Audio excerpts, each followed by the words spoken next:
चलो यार स्टार्ट करते हैं हम लोग फटाफट से। ध्यान देना बेटा, अब तक हमने बेसिक्स ऑफ अकाउंट्स में क्या क्या चीजें देख ली थी वो एक बार बता दो। सी में एंटर, पेपर नंबर 5 चल रहा है। लास्ट लेक्चर में क्या पढ़ा था बेटा? हाँ, सारे अकाउंटिंग कॉन्सेप्ट्स हो गए थे ना हमारे। क्या क्या चीजें हमने अब तक देख ली थी? अकाउंटिंग का मतलब क्या है, राइट? अकाउंटिंग किसकी करते हैं, अकाउंटिंग क्यों करते हैं, अकाउंटिंग कैसे करते हैं, बरोबर है? इतनी सारी चीजें हमने देखी, बेसिक टर्म्स देखी, अकाउंटिंग कॉन्सेप्ट्स देख लिए, राइट? आ जाओ अब और कुछ बेसिक टर्म्स आप लोगों को बता देता हूं, है ना? चल, अक्रूड एक्सपेंसेस। अच्छा, हमने कैपिटल रेवेन्यू एक्सपेंस देखा था क्या? नहीं देखा ना? सो इसके पहले वो इंपॉर्टेंट है, लिखो बेटा। लास्ट लेक्चर में हमने अकाउंटिंग कॉन्सेप्ट्स खत्म किए थे, राइट? बच्चा बेटा प्लीज ध्यान देना अच्छे से।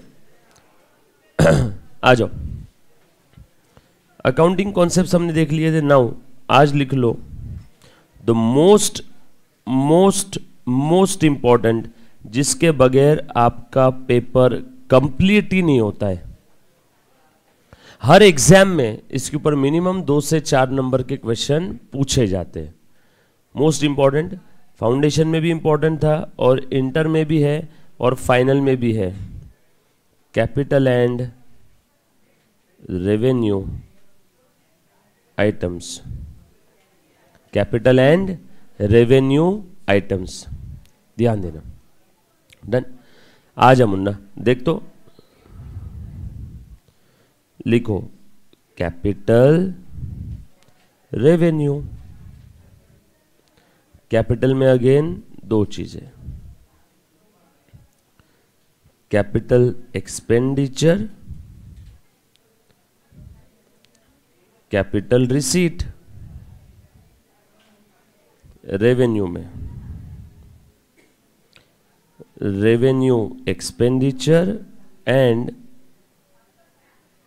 Revenue receipt, right? जब कभी भी आप अकाउंटिंग करोगे तो आपने कैपिटल और रेवेन्यू आइटम का बाइफर्केशन ठीक से करना है। जब कभी भी आप अकाउंटिंग करोगे तो आपने कैपिटल और रेवेन्यू आइटम का बाइफर्केशन ठीक से करना है। अगर आपने कैपिटल रेवेन्यू का बाइफर्केशन ठीक से नहीं किया तो आप जो गलती कर रहे हो वो कौन सी गलती है मालूम है? Principle error, fundamental error, basic में ही गलती कर दी है ना। BMW बेसिक में वांदा, यस और नो? सो ये आइटम बहुत ज़्यादा इंपॉर्टेंट है। इसके बगैर आप लोग आपके P&L और बैलेंस शीट प्रॉपरली नहीं बना सकते हो। अब कैपिटल रेवेन्यू एक्सपेंस की अगर मैं बात करूं, पहले मैं बात करता हूं एक्सपेंस की। सो कैपिटल एक्सपेंडिचर और रेवेन्यू एक्सपेंस की मैं पहले बात कर रहा हूं।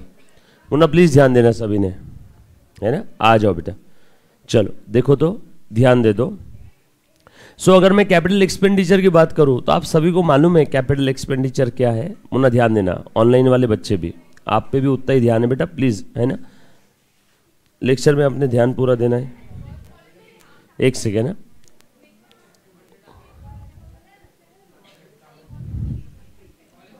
बच्चों गुड मॉर्निंग,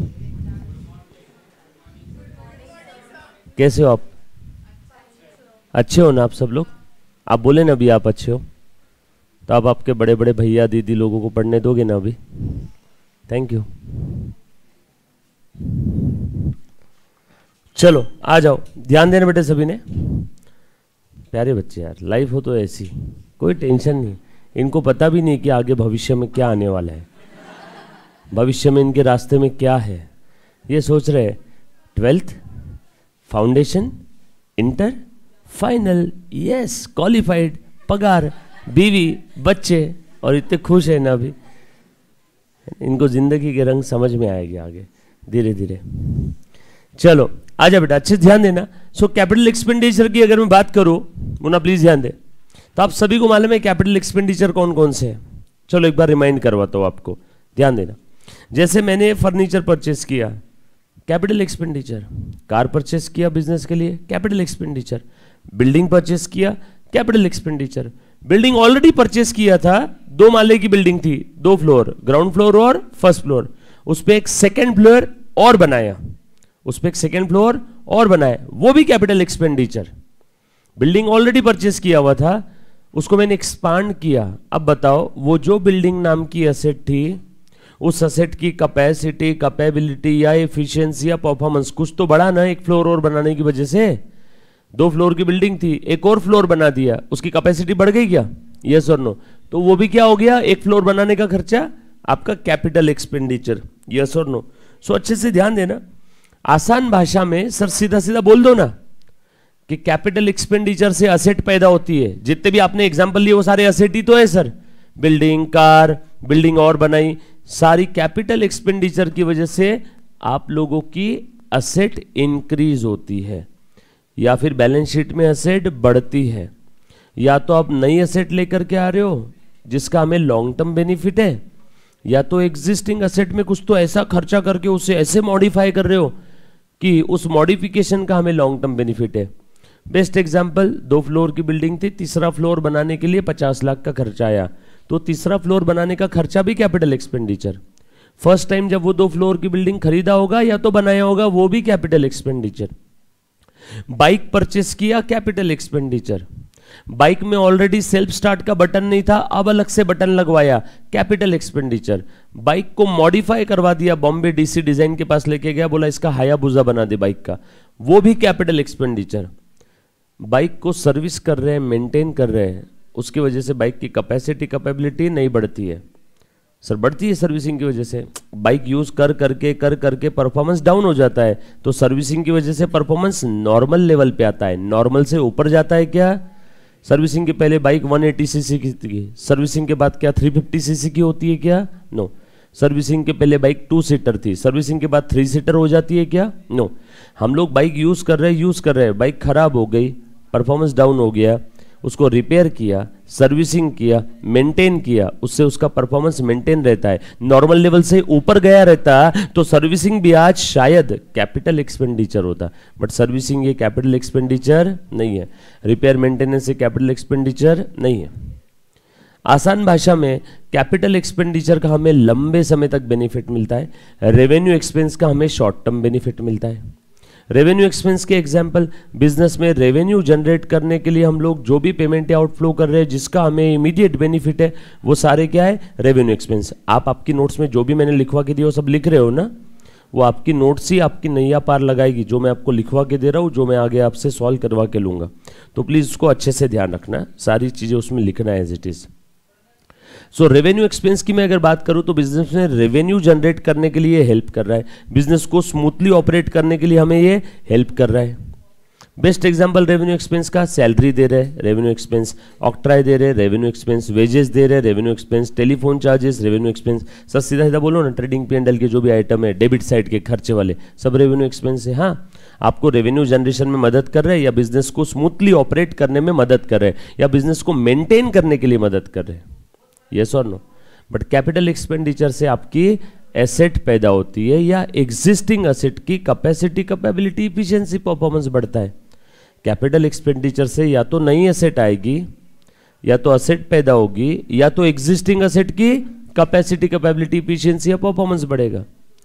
कैपिटल एक्सपेंडिचर कहां दिखाते हैं? अब ऑब्वियस सी बात है, एसेट पैदा हो रही है, एसेट बढ़ रही है, तो बैलेंस शीट में दिखाएंगे ना, एसेट साइड में। सो कैपिटल एक्सपेंडिचर की जगह है balance sheet, asset side, balance sheet में दिखा देंगे। रेवेन्यू एक्सपेंस ट्रेडिंग P&L के डेबिट में, डायरेक्ट एक्सपेंस होगा रेवेन्यू तो ट्रेडिंग की डेबिट, इनडायरेक्ट एक्सपेंस होगा तो P&L का डेबिट। यस और नो? ये बात समझ में आ रही सभी को? सो कैपिटल और रेवेन्यू एक्सपेंडिचर बहुत easy. Capital receipt, capital receipt क्या है? अब वो आपकी रिसीट तो है, पैसा आया, लेकिन वो रेवेन्यू रिसीट नहीं है। जैसे मैंने माल बेचा, सेल SALE, सेल, वो आपकी रेवेन्यू रिसीट है। इंटरेस्ट मिल रहा है, रेवेन्यू रिसीट है। इंटरेस्ट मिल रहा है, रेवेन्यू रिसीट है। माल बेचा, रेवेन्यू रिसीट है। रेंट मिल रहा है, रेवेन्यू रिसीट है। कमीशन मिल रहा है, रेवेन्यू रिसीट है। लेकिन मैंने बैंक से लोन लिया, यहां पे भी पैसा आया, माल बेचा 10 लाख रुपए का, 10 लाख रुपए आए, रेवेन्यू रिसीट। 10 लाख का बैंक से लोन लिया, यहां भी पैसा आया उतना ही, बट ये कैपिटल रिसीट है। अच्छा sir, capital receipt balance sheet के लायबिलिटी साइड में आएगी? हाँ, कैपिटल रिसीट कहां पे आएगी? बैलेंस शीट के लायबिलिटी साइड में। अब एक सेकेंड बेटा बता दो।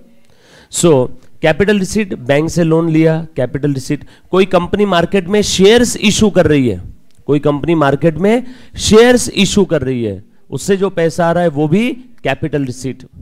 शेयर्स प्रीमियम पे इशू किया, सिक्योरिटी प्रीमियम मिला, कैपिटल रिसीट। शेयर्स की फेस वैल्यू मिली, कैपिटल रिसीट। डिबेंचर इशू किया, उससे पैसा मिला। डिबेंचर पता है इन सभी को क्या है? Bonds, debentures. कंपनी पब्लिक से पैसा उधार लेती है तो गारंटी के तौर पे क्या देती है उनको? सर्टिफिकेट। उस सर्टिफिकेट में लिखा रहता है कि आई प्रॉमिस टू पे और I promise to repay your principal and to pay interest from time to time, है ना। हमने पब्लिक से पैसा उधार लिया और गारंटी के तौर पे क्या दिया? Debenture certificate. तो वो जो इंसान है जिससे कंपनी ने पैसे उधार लिए वो हो गया डिबेंचर होल्डर, बरोबर है। सो उसके लिए, डिबेंचर होल्डर के लिए डिबेंचर इन्वेस्टमेंट इन कंपनी असेट है, लेकिन जो कंपनी ने डिबेंचर इशू किया उसके लिए डिबेंचर लायबिलिटी है। सो डिबेंचर इशू करके पैसे उधार लिए, कैपिटल रिसीट। बैंक से पैसे उधार लिए, कैपिटल रिसीट। यस और no?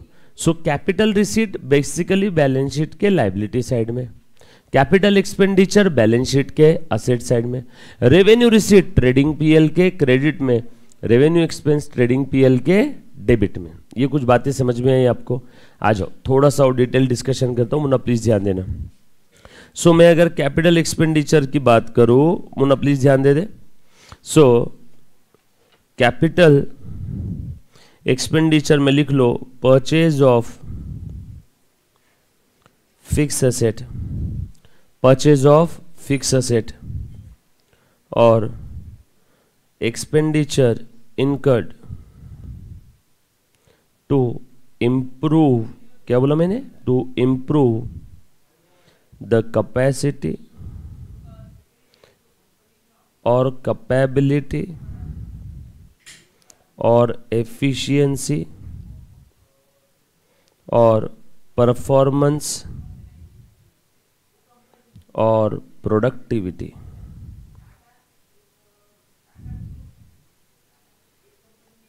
To improve the capacity, capability, efficiency, performance or productivity of an existing asset।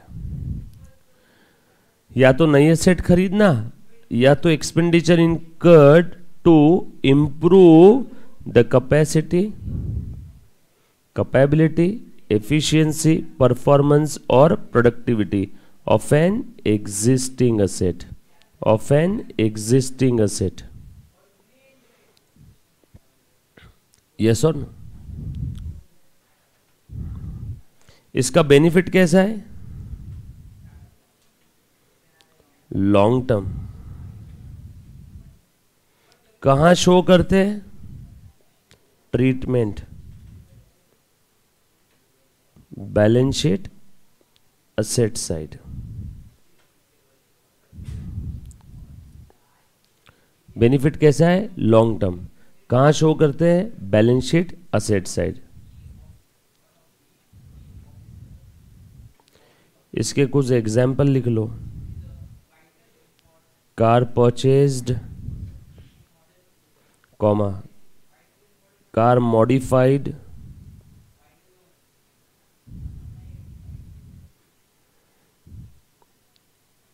Installation expense, बरोबर, एक्सेट्रा। या तो नई एसेट खरीदना या तो एग्जिस्टिंग एसेट की capacity, capability, efficiency, performance, productivity बढ़ाना, या फिर एसेट को इंस्टॉल करने के लिए कुछ खर्चे इनकर करते हैं। एक नीचे एग्जांपल लेना चाहूंगा, सी द डायग्राम बिलो। ये डायग्राम आपको कहीं दी नहीं है, ये अच्छे से लिख के रख लेना, ठीक है। बताता हूं, पहले रेवेन्यू एक्सपेंस लिख लो। ये लिख दिया सीधा डायग्राम बिलो, साथों साथ पहले रेवेन्यू एक्सपेंस लिखो। लिखो एक्सपेंस इनकट। कैपिटल रिसीट के लिए इतनी जगह छोड़ देना, मतलब बीच का एक कॉलम ये दिख रहा है क्या? ये ऐसा एक कॉलम कैपिटल रिसीट के लिए छोड़ देना। पहले रेवेन्यू एक्सपेंस के बारे में लिखो। अगर आपके पास पेज में इतनी जगह नहीं होगी चारों कॉलम एक साथ लिखने की, तो अगले अगले पेज पे लिख लेना। ये देखो, ये पहले पेज पे, ये दूसरे पेज पे, ये तीसरे और ये चौथे। ये डायग्राम तो बना लिया ना सभी ने इतना सा। उसके बाद ABCD लिख लो और अगले पेज से ABCD चालू कर दो। डन। आ जाओ कैपिटल रेवेन्यू एक्सपेंस। देखो लिखो बेटा, एक्सपेंसेस इनकर्ड। सिंपल है सर, ये बाइफर्केशन करते क्यों है? एक सेकेंड के लिए रुक जाना। अवय ने एक सवाल पूछा था, सर डिप्रिसिएशन रेवेन्यू एक्सपेंस है क्या? आप ही जवाब दो। रेवेन्यू एक्सपेंस के लिए मैंने क्या बोला था? बिजनेस को स्मूथली ऑपरेट करने के लिए मैं जो भी हम लोग एक्सपेंस इनकर कर रहे हैं वो सारे क्या है? Revenue expense. और for revenue generation in the business हम लोग जो भी खर्चे कर रहे हैं वो सब क्या है? Revenue expense. अब तुम्हें बताओ आव्या, बिजनेस को स्मूथली ऑपरेट करने के लिए मैंने सिस्टम लेके आया, प्रोजेक्टर लेके आया, बरोबर है। अब ये सिस्टम और प्रोजेक्टर फिक्स असेट है, लेकिन ये जैसे जैसे मैं यूज करूंगा ये घिसेगा, इसकी घिसाई होगी, इसकी बुक वैल्यू रिड्यूस होगी। तो may be because of its use, wear and tear, passage of time, है ना। जब भी कोई फिक्स असेट की बुक वैल्यू रिड्यूस होती है तो जितने से बुक वैल्यू रिड्यूस हुई उस अमाउंट को हम लोग क्या बोलते हैं? डिप्रिसिएशन। 10 लाख की एसेट है, 10 साल यूजफुल लाइफ है, 1 साल यूज किया, 1 लाख से उसकी बुक वैल्यू कम हो गई, 1 लाख को क्या बोलेंगे? डिप्रिसिएशन। तो ये असेट हमने यूज किया बिजनेस में रेवेन्यू जनरेशन के लिए, तो इसकी जो घिसाई हो गई वो रेवेन्यू जनरेशन के लिए, दैट्स इट। वो जो एक्सपेंस है वो हमारा रेवेन्यू एक्सपेंस है। असेट खरीदा, कैपिटल एक्सपेंडिचर। उसका वो हिस्सा जो इस साल यूज कर लिया, एंजॉय कर लिया, कंज्यूम कर लिया, मजे ले लिए, एक्सपायर्ड हो गया, राइट ऑफ हो गया, नर्क में डाल दिया। नर्क यानी P&L की डेबिट साइड, उसे हम लोग क्या बोलते हैं? Revenue expense. क्लियर? हाँ, वो अलग बात है, डिप्रिसिएशन के लिए आपके जेब से कैश नहीं जाती है। बोलो, हर साल इस प्रोजेक्टर का, सिस्टम का डिप्रिसिएशन का मैं किसी को पेमेंट करने जाता हूँ क्या? ये ले रे बेटा, ये इसका सिस्टम का डिप्रिसिएशन है 10,000, किसको देना है? किसी को नहीं। डिप्रिसिएशन का पैसा किसी को जाता है क्या बिजनेस के बाहर? No, it is just an adjustment. Wait, compulsory adjustment. किराना दुकान हो, NPO हो, पार्टनरशिप हो, फर्म हो, MNC हो, सोल प्रोप्राइटरी फर्म हो, कोई भी धंधा हो, हर एक को कंपलसरी झक मार के डिप्रिसिएशन का एडजस्टमेंट करना ही करना है। क्यों सर? नहीं किया तो क्या हो जाएगा? आपके बिजनेस का ट्रू इनकम और ट्रू प्रॉफिट और लॉस नहीं समझ में आएगा।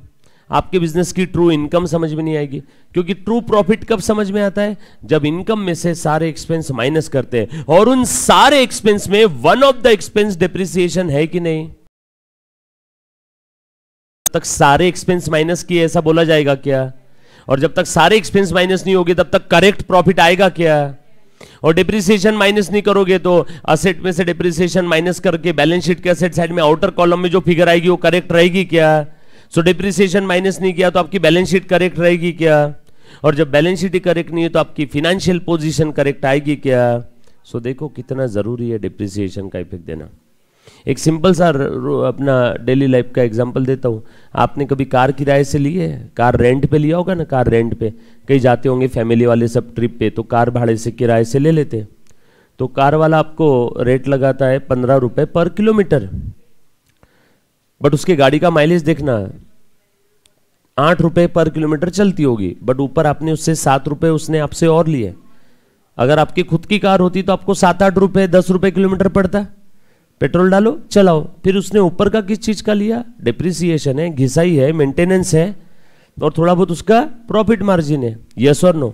सो अगर वो डिप्रिसिएशन कंसिडर ही नहीं करता और वो मूर्ख आदमी होता तो क्या सोचता? 8 रुपए पर किलोमीटर का डीजल पेट्रोल लगता है, 2 रुपए मेरा प्रॉफिट और 10 रुपए आपसे लेता।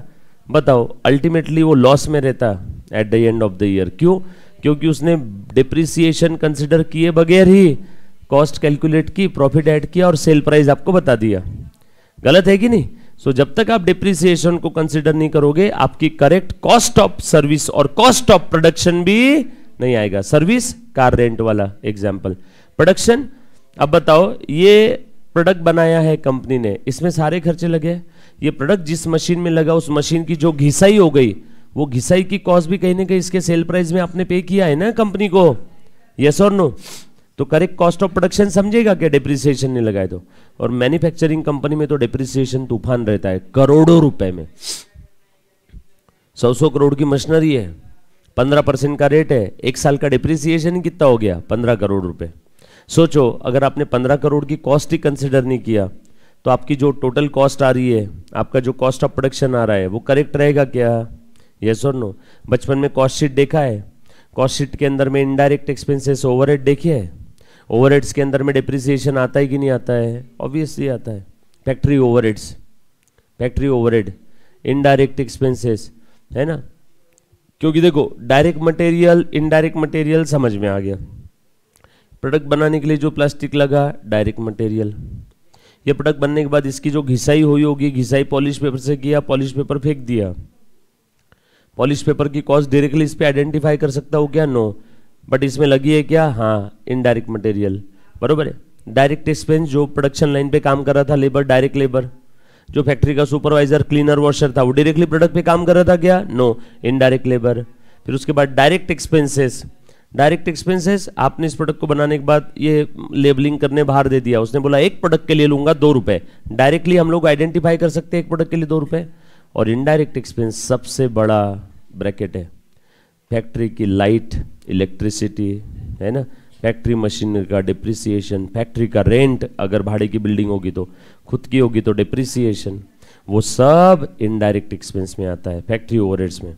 तो बताओ अगर आपने वो इनडायरेक्ट एक्सपेंस ही कंसिडर नहीं किए तो आपकी कॉस्ट ऑफ प्रोडक्शन और कॉस्ट ऑफ सर्विस करेक्टली आएगी क्या? सो हमेशा ध्यान रखना, आज के बाद अगर आपसे कोई पूछे, आपका छोटा मोटा धंधा हो, गृह उद्योग हो, कंपनी हो, डिप्रिसिएशन का एडजस्टमेंट कंपलसरी है। मैं नहीं बोल रहा हूँ ऐसा, पहले अकाउंटिंग स्टैंडर्ड नंबर 6 बोलता था, अब वो खत्म हो गया। कौन बोलता है? Accounting standard number 10। पहले डिप्रिसिएशन के लिए था अकाउंटिंग स्टैंडर्ड नंबर 6, बट अब वो मर्ज होके किसके साथ जुड़ गया? Accounting standard number 10। Accounting standard 10 का नाम है PPE, property, plant and equipment. PPE को ही आप लोग प्यार से फिक्स असेट बोलते हो। फिक्स असेट का ही दूसरा नाम क्या है? पीपीई। पहले AS10 का नाम था फिक्स असेट, अब उसका नाम क्या हो गया? PPE, property, plant and equipment, माने fix asset, tangible fix asset. आ जाओ। So revenue expense are the expenses incurred for smooth operations of business. Business के ऑपरेशंस को स्मूथली ऑपरेट करना है तो हम लोग जो भी एक्सपेंस इनकर कर रहे हैं वो रेवेन्यू एक्सपेंस है। और expenses incurred for revenue generation, बराबर है, for revenue generation in the business. इनका इमीडिएट बेनिफिट है, इमीडिएट बेनिफिट। कैपिटल एक्सपेंडिचर का long term benefit, capital expenditure से लॉन्ग टर्म एसेट पैदा होती है, plant, machinery, car, building, long term benefit. Revenue expense का इमीडिएट। सर इमीडिएट बेनिफिट मतलब जनवरी month की सैलरी दिया एम्प्लॉय को तो सिर्फ जनवरी में काम करेगा कि लाइफ टाइम काम करेगा? सिर्फ जनवरी।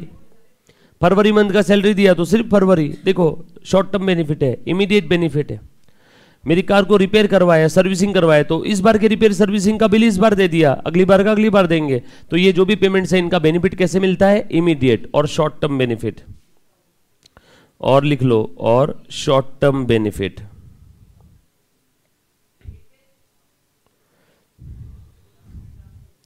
ट्रीटमेंट क्या है बेटा इसकी? ट्रेडिंग और पीएल के डेबिट साइड में, ट्रेडिंग और पीएल के डेबिट साइड में।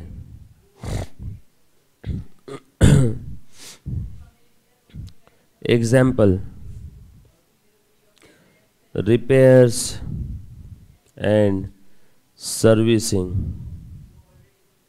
Expense of an existing asset. Important है, existing asset, comma, salary, rent, interest,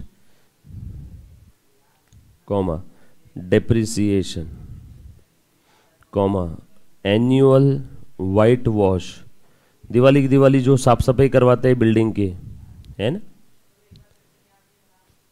ये सब आपके क्या है, रेवेन्यू एक्सपेंस है, शॉर्ट टर्म बेनिफिट मिलेगा, ट्रेडिंग P&L के डेबिट में लिखेंगे, इससे नई एसेट पैदा नहीं हो रही है, ये एक्सपेंस क्यों इनकर करते हैं, why, to maintain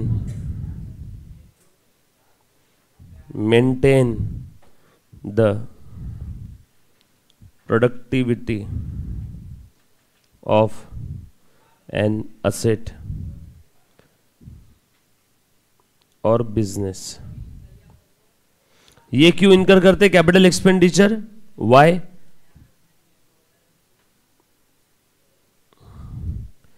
to improve the productivity और capacity और performance और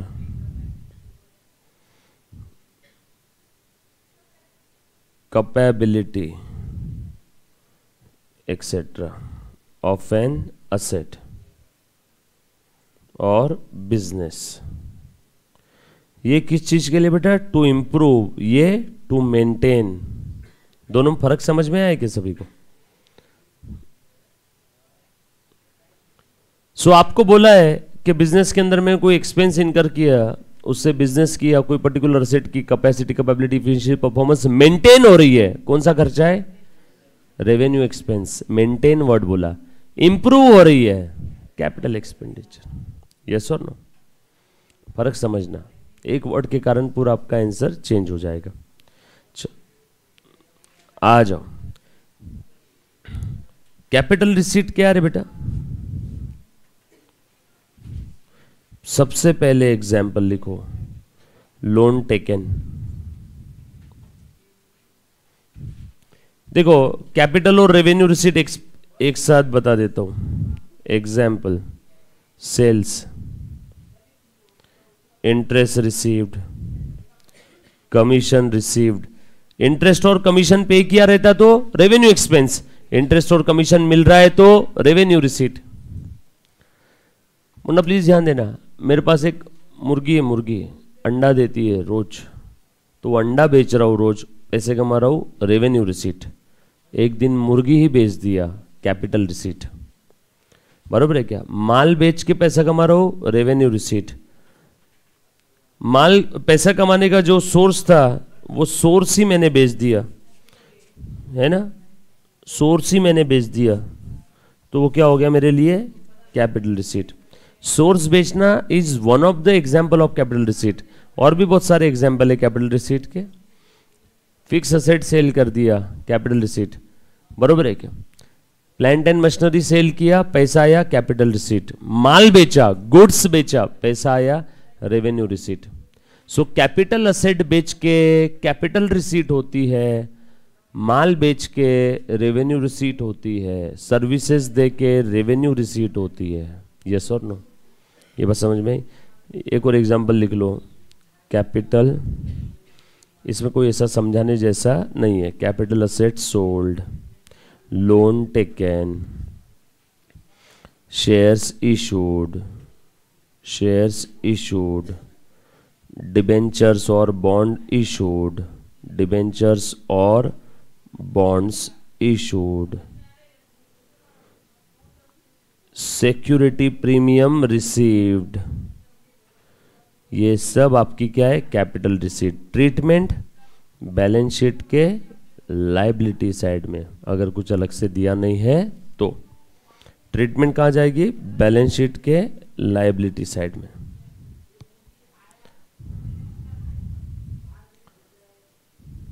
राइट?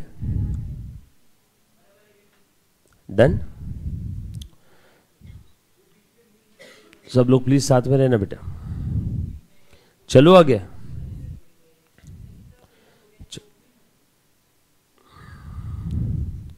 रेवेन्यू रिसीट के एग्जांपल लिख दिए. ट्रीटमेंट कहां जाएगा, P&L और ट्रेडिंग के क्रेडिट साइड में. सिंपल. जनरली कैपिटल रिसीट जो होती है वो आपको रीपे करनी होती है, आपकी ऑब्लिगेशन है। देखो लोन, शेयर कैपिटल भी रीपे करना पड़ता है, हाँ, इसलिए तो लायबिलिटी में लिखते हैं। कब रीपे करते हैं? जिस दिन धंधा बंद होगा उस दिन। जिस दिन धंधा बंद होगा उस दिन ओनर का कैपिटल वापस करना पड़ेगा ना। That's why capital is the liability of business, क्योंकि फ्यूचर में वापस करना है, कब पता नहीं, लेकिन करना है। That's why liability. और रेवेन्यू रिसीट ये अपनी है, ये मेरी अपनी है, ये मुझे किसी को वापस नहीं करनी है, इसलिए हर कोई रेवेन्यू रिसीट को इज्जत देता है, कैपिटल रिसीट को नहीं। अब आपका सवाल, सर ये बाइफर्केशन क्यों किया रिसीट में? मैंने आपको बोला कि बच्चों मेरे बैंक अकाउंट में 8.5 करोड़ है, ईमानदारी से मेरे बैंक अकाउंट में कितने हैं? 8.5 करोड़। आप लोगों का पहला रिएक्शन, सर क्लास को छुट्टी दो और पार्टी दो अभी की अभी। और पार्टी देते देते बताओ कि क्या किस्सा है, कैसे आए। मैंने आपको बोला रुको मैं अभी बता देता हूँ। मैंने कल ही एक बैंक से 8 करोड़ 48 लाख का लोन लिया। आपका रिएक्शन, अरे यार देखो आपने ही समझ लिया ना, मैंने आपको सिर्फ बोला 8.5 करोड़ है, आप क्या सोच रहे थे? रेवेन्यू रिसीट है, कमाया है मास्टर ने। लेकिन जैसे ही मैंने बोला वो रेवेन्यू रिसीट नहीं है, कैपिटल रिसीट है, बैंक से लोन लिया है, आपका रिएक्शन कैसा? छोड़ो सर, अब कैसे वापस करोगे इतना पैसा, किस चीज के लिए लिया? समझ में आया क्या? मतलब देखो 8.5 करोड़ दोनों केस में बस मैंने नेचर चेंज कर दिया। आप रेवेन्यू रिसीट सोच रहे थे, खुश हो गए थे, एक्चुअल में क्या निकला? Capital receipt. रेवेन्यू रिसीट के ऊपर आपको क्या देना पड़ता है? Need to pay taxes. कैसे? Revenue receipt minus revenue expense is equal to profit, और इस प्रॉफिट के ऊपर हम लोग क्या पे करते हैं? Income tax. यस और नो? माल बेचा 100 रुपए का, खर्चा था 80 रुपए, 20 रुपए का प्रॉफिट, उस प्रॉफिट के ऊपर आप क्या पे करोगे? Income tax. कभी सुना है क्या बैंक से लोन लिया 8 करोड़ का और इनकम टैक्स डिपार्टमेंट आ गया, ओ 8 करोड़ दो टैक्स भरो, मतलब भाग यहां से। किस चीज का टैक्स? लोन है, कमाई थोड़ी है। कमाई होती तो उसके ऊपर में क्या देता है? Income tax. लोन के ऊपर इनकम टैक्स रहता है क्या? फिर तो इंसान कोई लोन ही नहीं लेता। पता चला 100 करोड़ का लोन लिया, सरकार आगे बोला 30% टैक्स दो, 30 करोड़ वो लेके गए, 70 करोड़ अपने पास बचे। लोन के ऊपर इनकम टैक्स होता है क्या? अब समझ में आए क्यों बाइफर्केशन करना है? तो जब कभी भी लोगों को टैक्स बचाना होता है तो लोग रिसीट को कैपिटल रिसीट दिखाते हैं। जब कभी भी लोगों को अपनी ऑपरेटिंग रिजल्ट्स या अपनी परफॉर्मेंस को इंप्रूव करना है तो काफी बार लोग कैपिटल रिसीट को भी रेवेन्यू रिसीट दिखा देते हैं, मैन्युपुलेट करते हैं। ये तो अकाउंटिंग का बहुत बड़ा लिमिटेशन है। Accounting information can be biased as per the need और as per the situation of the entity, of an entity. गलत है, नहीं होना चाहिए, अनबायस्ड होनी चाहिए इंफॉर्मेशन। बट लोग अपने फायदे के लिए उस इंफॉर्मेशन को तोड़ते मरोड़ते। आज भी कैपिटल और रेवेन्यू आइटम के लिए कोई स्पेसिफिक रूल इस ब्रह्मांड में नहीं है, इसीलिए हमने इतनी सारी चीजें लिखी, एग्जाम्पल लिखे। क्या बात कर रहे हो सर? मतलब ये सेट ऑफ रूल्स है, ये ऐसा ऐसा है तो कैपिटल, ऐसा ऐसा है तो रेवेन्यू। नो, आज भी इसके लिए कोई सेट ऑफ रूल्स नहीं है। आज भी काफी सारी केसेस पेंडिंग है कि ये कैपिटल आइटम है कि रेवेन्यू है, यस और नो। आगे जाकर के जब आप डीटी जीएसटी पढ़ोगे तब आपको समझेगा। पीजीपीपी जब पढ़ोगे तो पीजीपी के अंदर में आपको दिखेगा revenue expense, revenue income, revenue receipt, yes और नो। रेवेन्यू रिसीट है, P&L के क्रेडिट में लेंगे, उसके ऊपर इनकम टैक्स लायबिलिटी आएगी। लेकिन वही अगर कैपिटल रिसीट है तो वो उसके ऊपर इनकम टैक्स लायबिलिटी नहीं आएगी। बहुत सारी चीजें। तो ये कारण है जिसकी वजह से हम लोग ये रिसीट और पेमेंट्स को बाइफर्केट करते हैं इन कैपिटल एंड रेवेन्यू, वरना हमें कोई शौक नहीं है। क्योंकि अगर नेचर चेंज हो गया तो उसकी ट्रीटमेंट चेंज हो जाती। देखो कितना बड़ा इंपैक्ट आ जाएगा। 8 करोड़ अगर वो मेरी कैपिटल रिसीट ना होती हुए अगर रेवेन्यू रिसीट होती तो इनकम टैक्स डिपार्टमेंट से लव लेटर आ जाता, एक शो कॉज, कहां से आया इतना पैसा, और हमने कॉज नहीं दिया तो 8 करोड़ को पूरा हमारा क्या कहते हैं अदर सोर्स ऑफ इनकम में डाल देंगे या फिर और कोई सोर्स ऑफ इनकम में डाल देंगे और उसके ऊपर मुझसे क्या वसूलेंगे? टैक्स। पर वही जैसे मैंने प्रूफ दे दिया कि बैंक से लोन लिया है, ये बैंक का सैंक्शन लेटर, ये लोन डिसबर्समेंट लेटर, ये बैंक का स्टेटमेंट। हाँ ओके, लोन लिया है, मरो तुम, रुपये करते बैठो, हमें कोई लेन देन नहीं। बट वही अगर रेवेन्यू रिसीट होती तो तकलीफ हो जाती, यस और नो। सो ये कारण है जिसकी वजह से हम लोग क्या करते हैं, रिसीट और पेमेंट को बाइफर्केट करते हैं। ध्यान देना। सर रेवेन्यू रिसीट रेवेन्यू, हाँ ठीक है, रेवेन्यू रिसीट रेवेन्यू माइनस, बिल्कुल सही लिखा बेटा आपने, revenue receipt minus revenue expense is equal to profit, या ऐसा बोल दो ना, income minus expense is equal to profit. चलो आगे आ जा, ध्यान देना। अब डायग्राम की जो हमारी बात चल रही थी ना ऊपर, डायग्राम बहुत इंपॉर्टेंट डायग्राम है, ध्यान देना। ये डायग्राम आपको काफ़ी जगह पे हेल्प करने वाली है। जो डायग्राम मैंने ऊपर लिखवा के दिया ना, सीधा डायग्राम बिलो, वो पॉइंट अब उसकी डायग्राम बनाओ, है ना, ध्यान देना। बचपन में आपने फाउंडेशन में भी ये डायग्राम देखा होगा, कहीं पे मॉड्यूल में आपने पढ़ा था ना कैपिटल रेवेन्यू आइटम, तो देखो वही चीज़ है। यमुना प्लीज ध्यान दे, ये है, ध्यान दे बेटा, डीओपी। क्या है बेटा डीओपी? आप पूरा लिखोगे, हाँ, आपके पास अभी तक डिग्री आई है क्या? नो, इसलिए आप पूरा लिखोगे। मेरे पास आ गए इसलिए मैं शॉर्टकट में लिख सकता हूं। डेट ऑफ परचेस लिखो, डेट ऑफ परचेस लिखना है बेटा, ब्रैकेट में लिखना है तो लिख देना DOP, date of purchase. Future में भूल जाओगे, नहीं तो डोप डोप करते रहोगे, क्या था क्या था, फिर दोस्त को मैसेज, और मैसेज करोगे तो कोई और ही किस्सा निकल जाता है और पढ़ाई रह जाती है। सो डेट ऑफ परचेस लिखा सभी ने। मैंने एक मशीनरी परचेस किया आपको समझाने के लिए, लंदन से। कहाँ से? लंदन से। ये मैंने परचेस किया और इसकी परचेस प्राइस है, मशीनरी परचेज। कहाँ से परचेस किया? From London. इसकी परचेस प्राइस है इंडियन करेंसी में आपको समझाने के लिए 10 लाख रुपीस। ठीक है, कोई तकलीफ है किसी को? सिंपल है एकदम। अब उसके बाद ये एसेट को लंदन से इंडिया लाना भी तो पड़ेगा कि नहीं? लंदन से इंडिया लेकर आने के लिए काफ़ी खर्चे लग गए, इंपोर्ट ड्यूटी लगी, सही है ना, ट्रांसपोर्ट चार्जेस लगे, 7 समुंदर पार लेके आना पड़ा, भयंकर ट्रांसपोर्ट चार्जेस लगे, कुछ कस्टम ड्यूटी वगैरह, कस्टम ऑफिसर्स ने भी चार्जेस लिए, कस्टम्स लग गया, फिर वो मशीन पोर्ट पे आ गई, बाद में फिर से ट्रांसपोर्ट चार्जेस लगे फैक्ट्री प्रीमाइसेस तक लाने के, कुछ लोकल टैक्सेस लग गए, फिर वो मशीन आते से ऐसी मशीन अपने आप ऐसी चल के आके बोलती है क्या, आ जाओ चलो मुझे स्टार्ट कर दो, हो गया, क्या प्रोडक्शन करना है? नो, इंजीनियर बुलवा के, बड़े बड़े प्रोफेशनल्स बुलवा के उस मशीन को इंस्टॉल करवाना होता है। इंस्टॉल करना है तो वो मशीन को इंस्टॉल करने के लिए एक बेस बनाना पड़ता है, तो वो प्रोफेशनल्स, वो इंजीनियर्स ईटा सीमेंट लेके बेस बनाएंगे या किसी और से बनवाना पड़ेगा? किसी और से बनवाना पड़ेगा। साइट प्रिपरेशन, फिर इंस्टॉलेशन एक्सपेंसेस, भाई साहब। अच्छा इतना ही नहीं, मशीन इंस्टॉल होगी तो क्या डायरेक्टली उससे प्रोडक्ट बना करके आप मार्केट में बेचना शुरू कर दोगे क्या? भारत की पब्लिक कोई एक्सपेरिमेंट का मेंढक है कि डायरेक्टली आप उनको प्रोडक्ट बना के बेच दोगे? भैया पहले ट्रायल रन ले, इतनी आसानी से तुम्हारा प्रोडक्ट मार्केट में नहीं आता है, मशीन का ट्रायल रन लेना पड़ता है। मशीन से 150-200 प्रोडक्ट बना के 1000-10,000 प्रोडक्ट बना करके आपको क्या करना है? ट्रायल लेना है, प्रोडक्ट की क्वालिटी चेक करना है। फिर आपके काफी बार आपने देखा होगा काफी सारे प्रोडक्ट के ऊपर QC ऐसा पीछे लिखा रहता है ना, QC चेक, QC वगैरह का, QC quality check, QT quality और QC क्वालिटी कंट्रोल, देखा होगा ना गोल स्टिकर छोटा सा, काफी जगह पे होता है लिखा हुआ, काफी प्रोडक्ट पे होता है। तो क्वालिटी चेक डिपार्टमेंट उसको चेक करती है, वेरीफाई करती है, एग्जामाइन करती है, स्क्रूटिनाइज करती है और उसके बाद वो स्टिकर लगाती है, ओके एंड टेस्टेड, बरोबर है। तो ट्रायल रन भी करना पड़ता है, ट्रायल रन, और यहां पे वो असेट हो जाती है ready for its intended use. अब असेट कैसा हुआ? Ready for use. Done,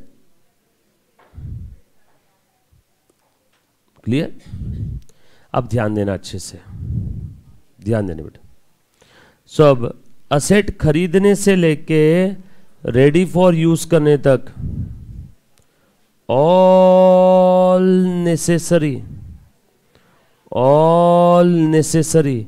expenses incurred to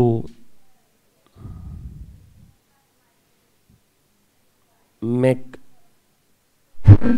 that asset, एक सेकेंड आ जाएगा बेटा, हाँ, to make that asset ready for its intended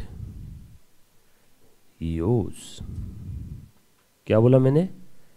All necessary expenses incurred to make that asset ready for its intended use. ये सारे expense क्या है रे मुन्ना? बोलो बोलो बोलो. Capital expenditure.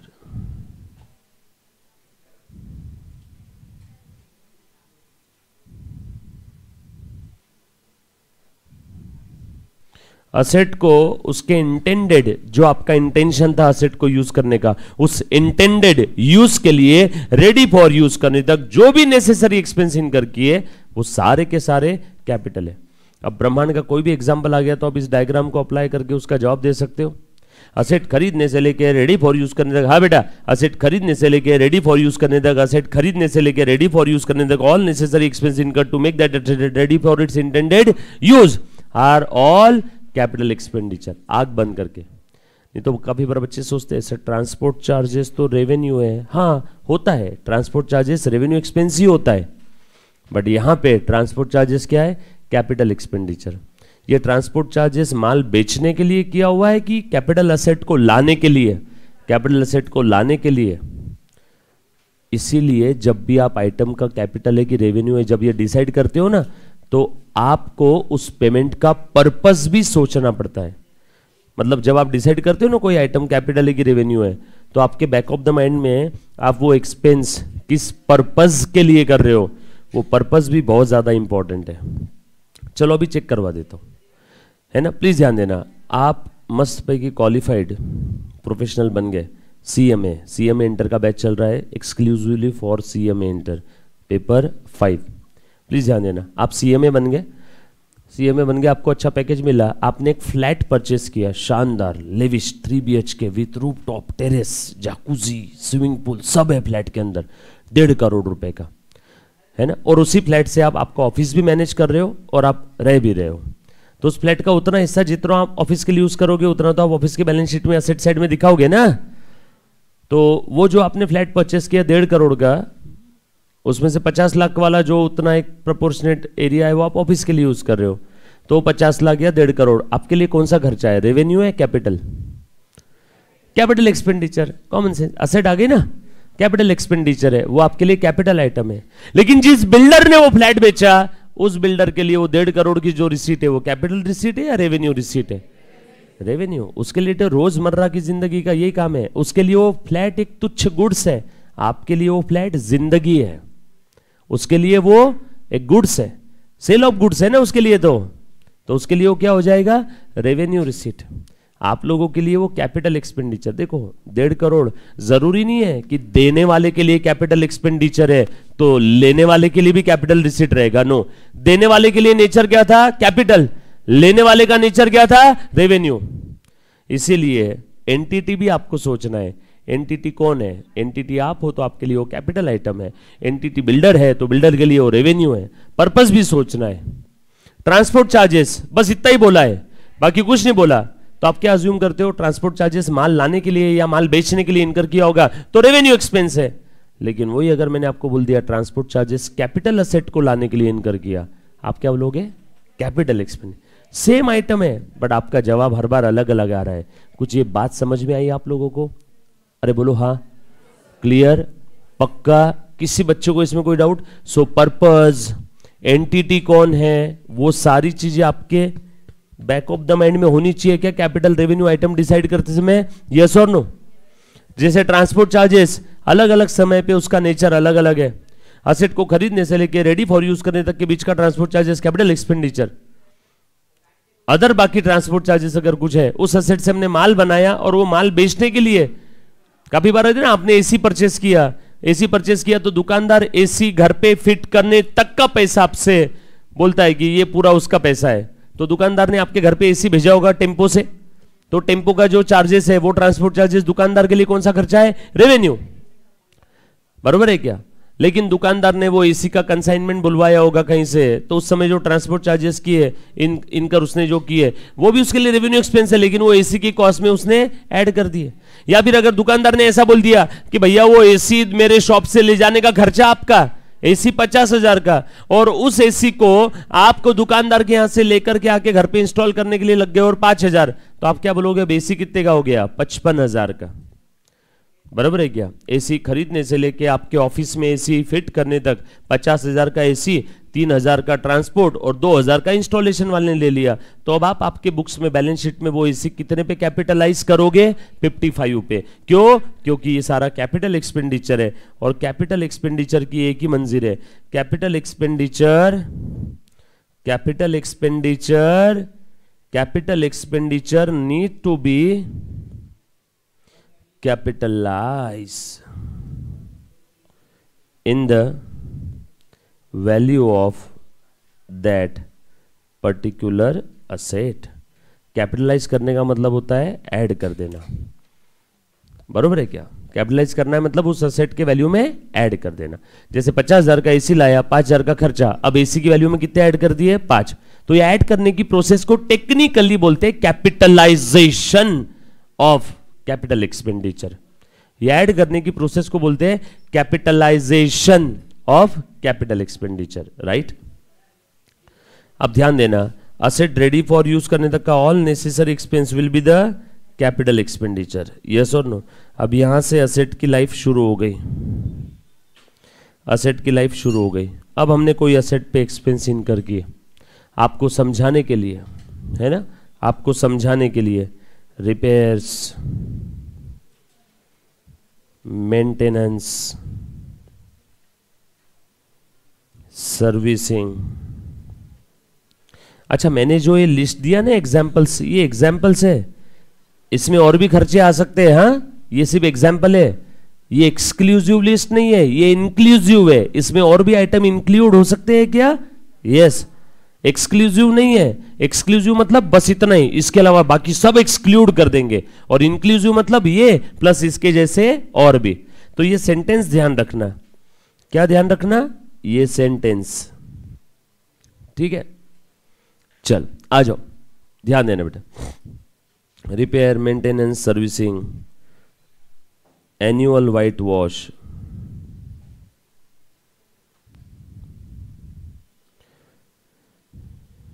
Replacement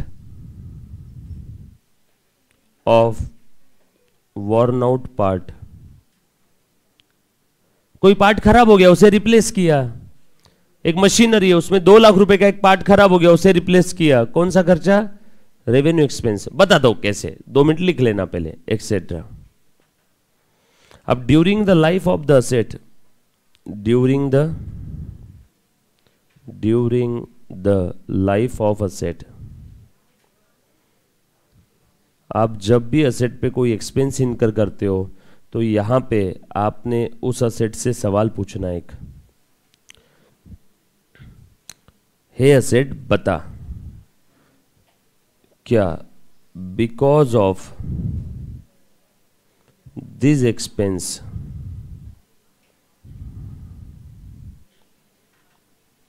your capacity. ये क्वेश्चन किसको पूछ रहे हैं? असेट को। और कैपेबिलिटी और एफिशिएंसी और परफॉर्मेंस और प्रोडक्टिविटी, इसमें से कोई एक भी चीज क्या इंक्रीज हुई है? क्या इंक्रीजेस?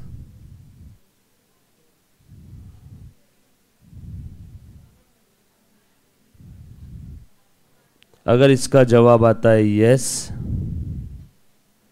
अगर इसका जवाब आ रहा है यस, इफ यस तो वो क्या रहेगा? Capital expenditure. इफ नो तो वो क्या रहेगा? Revenue expense.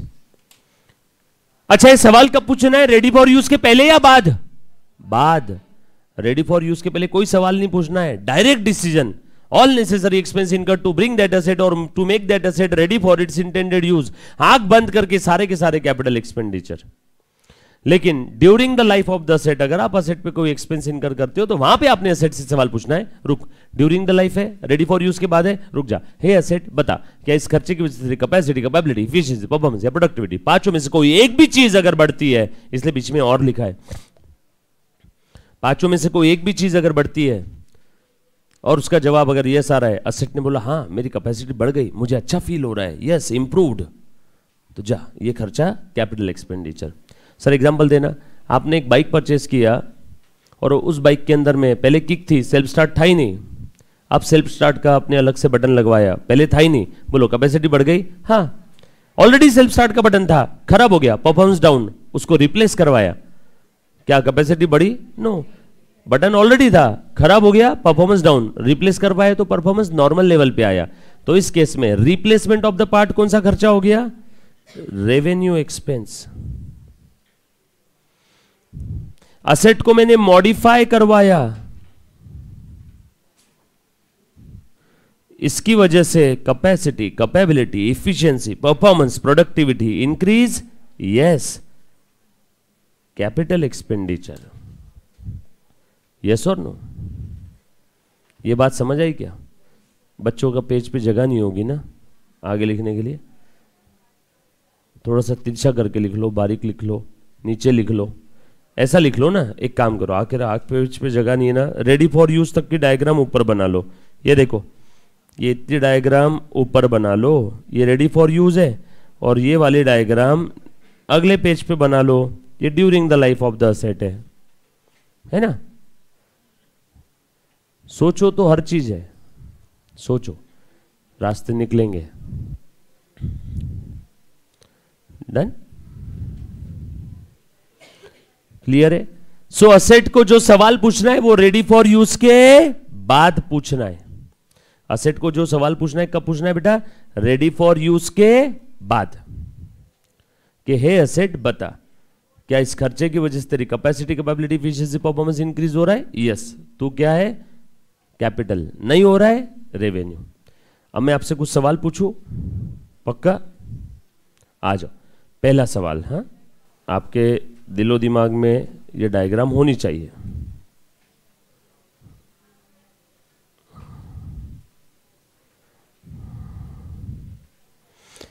सो ध्यान देना, उन्हें प्लीज ध्यान दे दो। आ जाओ, चल बेटा एक सवाल पूछ रहा हूं। एक असेट, एक प्लांट एंड मशीनरी है 500 करोड़ का, उससे डायमंड कटिंग होती है। कौन सा था रे वो जिसने फ्रॉड किया था? नीरव मोदी। नीरव भैया सो सॉरी, पर्सनली मत लेना, है ना? पंजाब नेशनल बैंक का फ्रॉड था ना, इसका था वो फ्रॉड। किस चीज़ का था रे? बैंक से गारंटी लेटर या कुछ तो उससे रिलेटेड था वो, मेरे को ध्यान नहीं आ रहा है। काफ़ी साल हो गए ना उसको भी, 3-4 साल हो गए, आई थिंक कोविड के पहले का था, 4-5 साल हो गए। तो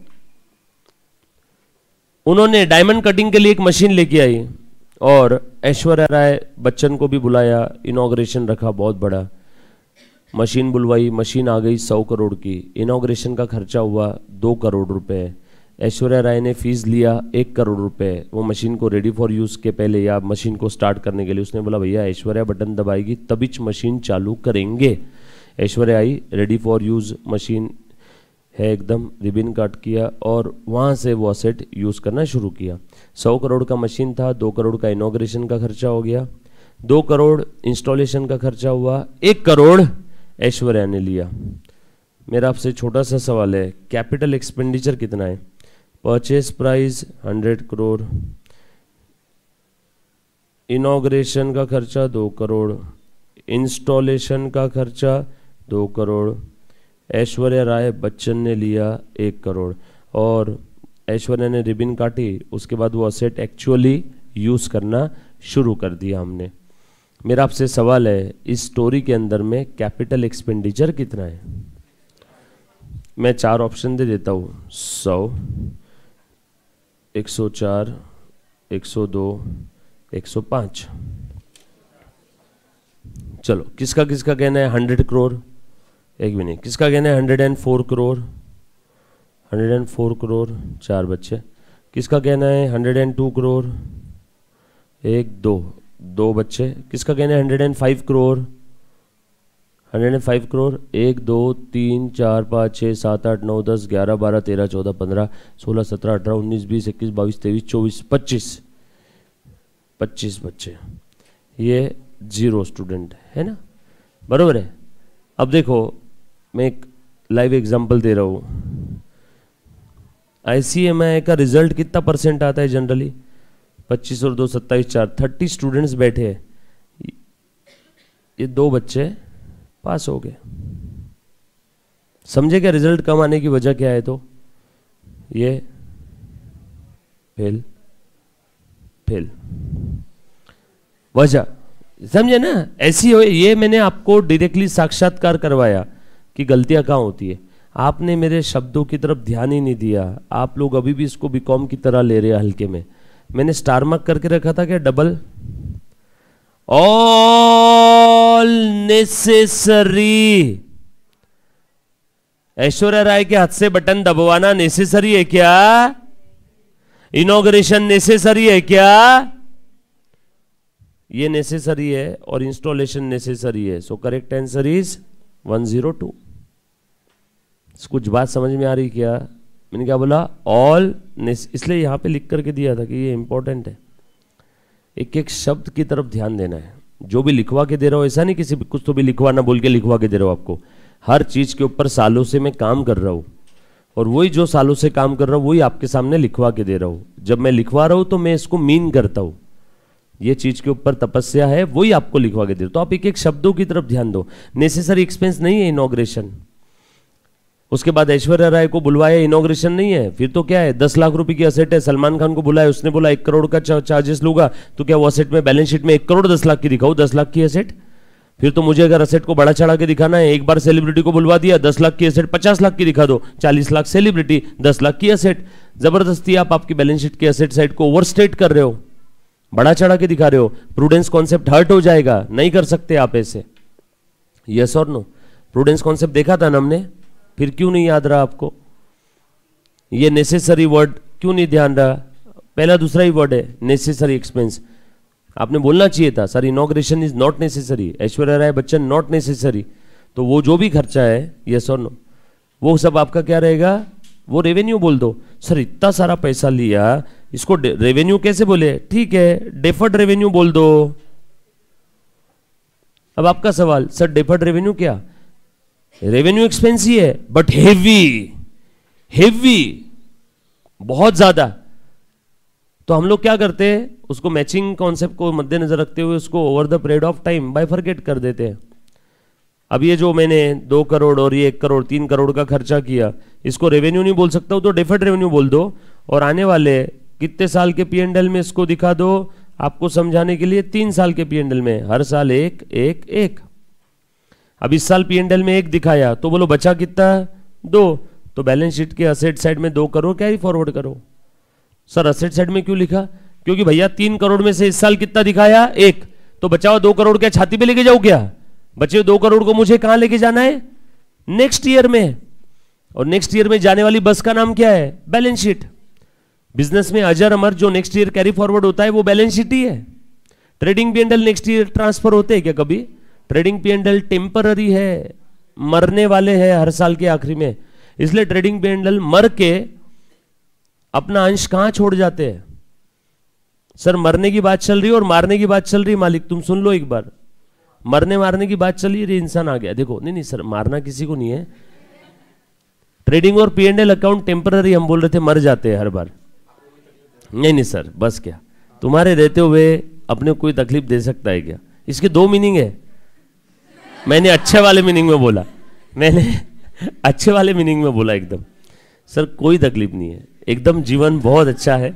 और मैं उम्मीद करता हूं कि ऐसे ही जीवन, शादीशुदा व्यक्ति का जीवन अच्छा होता है। शादीशुदा व्यक्ति का जीवन अच्छा है, लेकिन कहां पे? घर में कि बाहर? वो पूछो। बाहर। अभी मैं आप लोगों के साथ हूं तो बहुत अच्छा लग रहा है। बहुत अच्छा। और आप लकी क्यों हो सर? क्योंकि आपकी बीवी मायके तो भी जाती है। अभी घर पे गई है 8-10 दिन बाद। मम्मी को कल पूछ रही थी, जब भी मैं सर को पूछता भाभी कब आ रही, बोले और 8 दिन लगेंगे। नहीं नहीं, वो 8 दिन के पीछे की वजह बोलो, वजह तुम हो ना उसके पीछे। नोट्स वजह- का काम दे दिया। अच्छा हाँ अब बताओ, छोटी बच्ची है और नोट्स का काम भी है, घर पे जाने के बाद वो बच्ची काम करने नहीं देती, और ये क्या बोले, सर नोट्स अभी अर्जेंट देना है बच्चों को, कुछ भी करो। मतलब हाँ सर मैं देता हूँ तुम्हारे बच्चों को नोट्स, तुरंत दूंगा। इसलिए भाभी को भेज दिया, बोले रात को काम करूंगा। रात को नोट्स का काम करूंगा। इसके भी 2 मतलब है, मैंने अच्छा वाला बोला था। सर श्रुति मैम को आपने क्या गिफ्ट दिया? आईफोन दिया। तेरे को पार्टी नहीं मिली संजना? अरे बाप रे, पार्टी नहीं मिली यार। बेटा वो क्या हो गया, पूरा पैसा और आईफोन में चला गया। तो पार्टी के लिए कुछ बचा नहीं, सर। क्या करेंगे सर, एक तो हर रोज अपने थोड़ा थोड़ा थोड़ा करके पैसा बचाया। अच्छा कितने, 8 दिन में? 8 दिन में बचा लिया 1.5 लाख का 8 दिन में पैसा पॉकेट मनी से बचा के आईफोन दे दिया ना। नहीं सर, आप कंटिन्यू करो। Yes sir. आज आपकी तरफ से नाश्ता है। हाँ ना सर, 2 मिनट बस, लास्ट कॉन्सेप्ट है। आपकी तरफ से वाला। हाँ मालिक। चलो, सो ये हेवी एक्सपेंस है, इसका बेनिफिट मुझे कब तक मिलेगा समझ लो, है ना। Heavy advertisement expense, best example deferred revenue का। अच्छा डेफर करना मतलब पोस्टपोन करना। अब मुझे पोस्टपोन करना है मतलब मुझे उस खर्चे को अगले साल ट्रांसफर करना है। अब बच्चे सोच रहे होंगे सर ये तो बैलेंस शीट है, इसमें असेट आना चाहिए, आपने खर्चा कैसे लिख दिया? गलत जवाब। बैलेंस शीट में सिर्फ असेट आती है, ये गलत जवाब। बैलेंस शीट में असेट के साथ वो सारे अकाउंट के बैलेंसेस आते हैं जो मुझे अगले पीरियड में कैरी फॉरवर्ड करना है, ये 100% करेक्ट जवाब। बैलेंस शीट में सिर्फ असेट और लायबिलिटी आती है, 99.9% करेक्ट।